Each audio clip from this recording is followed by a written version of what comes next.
네, 새정치민주연합 대변인 한정혜입니다. 서면 브리핑을 드렸는데요. 언마이크로 해달라고 하는 요청이 있어서 하도록 하겠습니다. 간첩 증거 조작 사건으로 경질된 국정원 2차장 자리에 김수민 전 서울중앙지검 1차장이 내정됐습니다. 간첩 증거 조작 사건으로 국정원 직원들은 기소되고 사건을 담당한 공안검사들이 징계를 받는 마당에 또다시 공안검사 출신을 중용하는 것은 참으로 이해하기 어렵습니다. 박근혜 대통령의 공안검사 출신 사랑 역시 이해하기 어렵습니다. 사법질서의 근간을 흔들고 국제적 망신까지 초래한 이번 국정원 간첩 증거 조작 사건의 중대함을 인식하지 못한 처사라고 아니할 수 없습니다.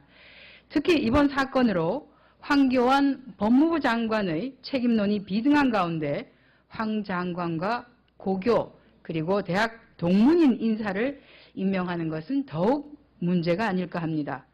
박근혜 대통령이 남재준 원장 문제를 지금까지도 방관하고 있는 것, 이것 역시 박 대통령에게 부메랑이 될 것이라는 것 경고해 둡니다.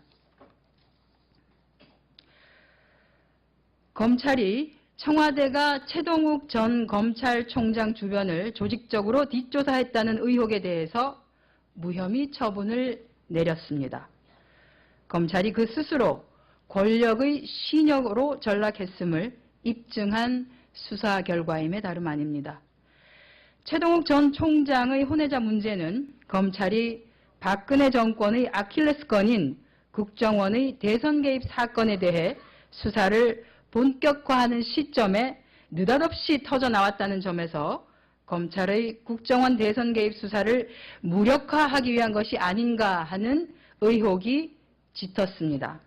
그럼에도 불구하고 검찰은 왜 그러한 민감한 시기에 청와대가 검찰총장의 뒷조사를 했는지에 대해서는 명확한 설명을 내놓지 못하고 있습니다.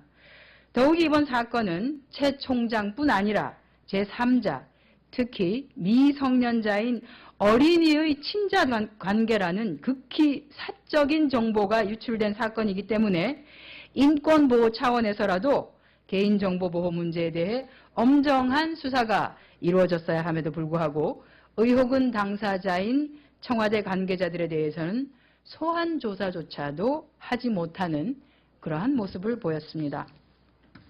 한마디로 청와대가 가이드라인을 제시하고 검찰은 철저히 그에 따르는 후진국형 형사사법의 전형을 보여준 것에 다름 아니었습니다.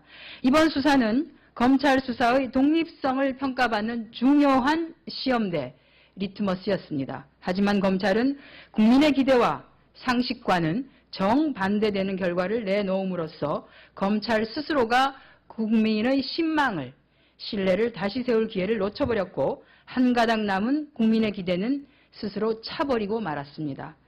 새정치민주연합은 국민의 상식에 반한 이번 수사 결과에 보이지 않는 권력의 손이 작동했다고밖에 볼 수 없습니다.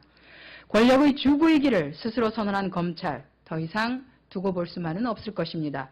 우리 당은 이번 수사 결과를 검찰을 강력하게 개혁하는 시발점으로 삼을 것이라는 것 공언해 둡니다.